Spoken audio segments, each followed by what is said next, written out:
Hi everyone, welcome back to the channel. I just want to open by saying I really appreciate the response I've received to my videos, and I've been reading your comments and have been looking into Optimus and some other projects that have been suggested.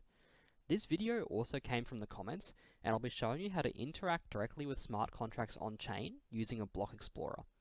As this video topic was prompted by the recent downtime that the StableFund site was experiencing, where users were unable to deposit or withdraw using the StableFund app or site, I'll be using StableFund's BUSD contract as an example. However, this process is functionally the same for other networks and dApps, and I'm just forewarning you, this is a long one, and I'll have timestamps set up so you can just skip through the early sections if you already have your Web3 wallet set up with your StableFund wallet imported. So, the first thing you need to do is import your StableFund wallet into a Web3 wallet like MetaMask. To do that, you need the private key of your StableFund wallet. To get that, log into your StableFund account, go down to the settings page and click the little I here to reveal your private key.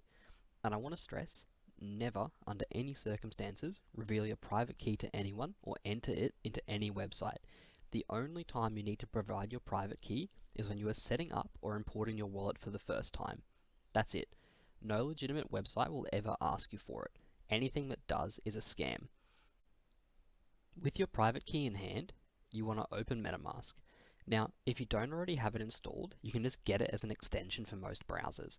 When you first install it, you'll need to create a wallet with its own seed phrase, as you don't immediately get the option to import a wallet using the private key.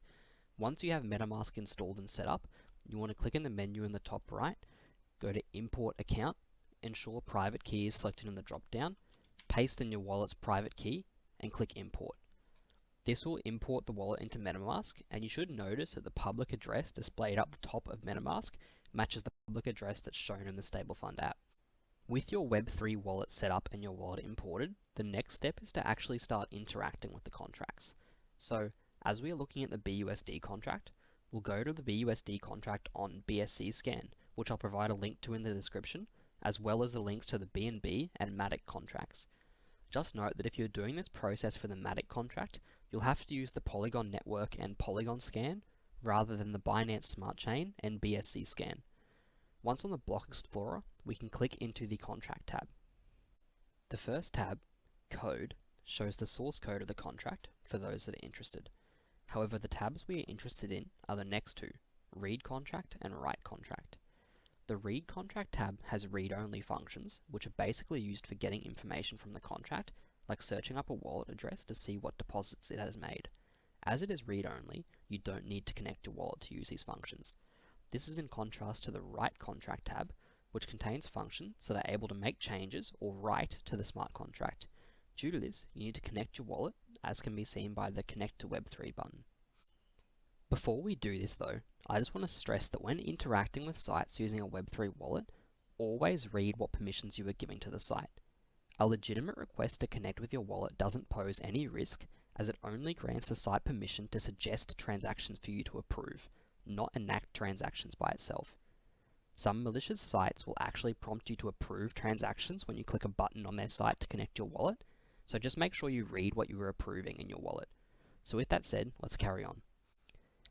To connect your MetaMask, just click on this button, click MetaMask in the prompt, select the StableFund account that you imported, and click Next. If we read the text, we can see we are allowing the site to see our public address, account balance, and suggest transactions. This is a legitimate request, so we can click Connect. After a refresh, we can see that the site has changed to displaying our connected wallet, which is a good sign.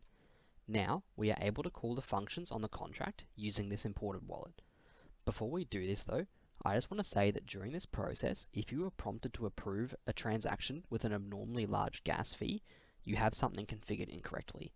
In my case, I'm using a fresh wallet for this demo with no BNB or BUSD deposited into StableFund, so the transactions show an error for me.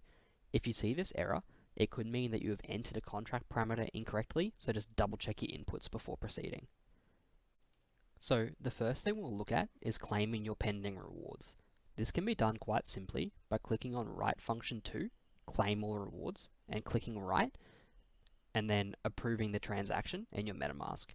Again, because I don't have any BNB for gas or BUSD deposited into StableFund, I'm going to see this error with the abnormally large gas fee. If you see this, don't proceed with the transaction. It means you've got something configured incorrectly.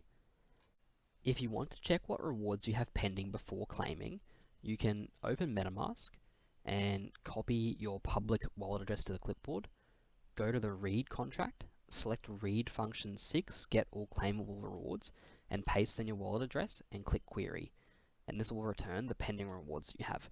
Again, as this is a fresh wallet, I have 0 pending rewards. However, if I grab a random wallet from the transaction list and paste it in and query that, you'll see it actually does return a result. Before you think this person has a lot of rewards pending, I need to point out that smart contracts use different units to what we normally read, called way. You can convert that to the units we normally read, ether, by dividing by 10 to the 18th power.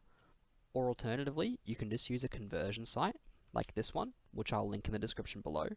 So you can see if I paste in this number to way, this person actually only has 0.26 BUSD pending rewards. The next function we'll look at is depositing capital, which you do using write function number 3, deposit. So you just enter the amount of BUSD you want to deposit and click write, and then approve the transaction in your wallet. However, as I mentioned before, smart contracts work in way, so you'll have to convert the amount you want to deposit from ether to way. For example, if I want to deposit 25 BUSD, I actually have to enter this number here. So I can do that, click write, and then the transaction will appear in my wallet. Now, I just want to remind you, if you see this error here, it means there's something configured incorrectly, and you should reject the transaction and fix it first. The final function we'll look at is withdrawing unlocked capital, which we can do using write function number 8, withdraw capital. Now, this function works slightly differently to the others in that you need to input the ID of the deposit you want to withdraw. Unfortunately, there is no function to withdraw all of your unlocked capital at once, so this is what we have to work with.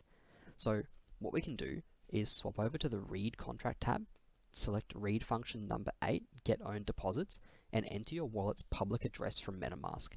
This will return the IDs of all deposits you have made, including those that you have already withdrawn, and deposits that are not yet unlocked. As an example, I've got a random wallet from the transaction list. This in and click query, you'll see a list of all deposit IDs that this wallet has made. So we can see this list of transaction IDs, which isn't super helpful. However, we can get these transaction IDs and paste them into read function 4, deposit state. This will tell us the state of the deposit, where true indicates the deposit has not been withdrawn yet and false indicates that it has.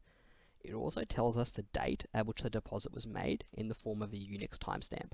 So we can get this timestamp and paste it into a converter to see the relative time at which the deposit was made. If it's greater than 28 days ago, this means the deposit is unlocked, and so we're able to go back, get the deposit ID, copy it, go back to the write contract, go to the withdraw capital function, paste it in, and click write. The transaction will then appear in MetaMask to approval. And again, I just want to remind you, if you see this error and a large gas fee, it means you have something configured incorrectly and you should reject the transaction and check your inputs. And guys, that should be it. You can now manually interact with the smart contracts on the blockchain directly from your wallet. Sorry for the longer video, but I just wanted to make sure I was as thorough as I could be. If you have any issues, comments, or suggestions, feel free to leave them in the comments below. Cheers.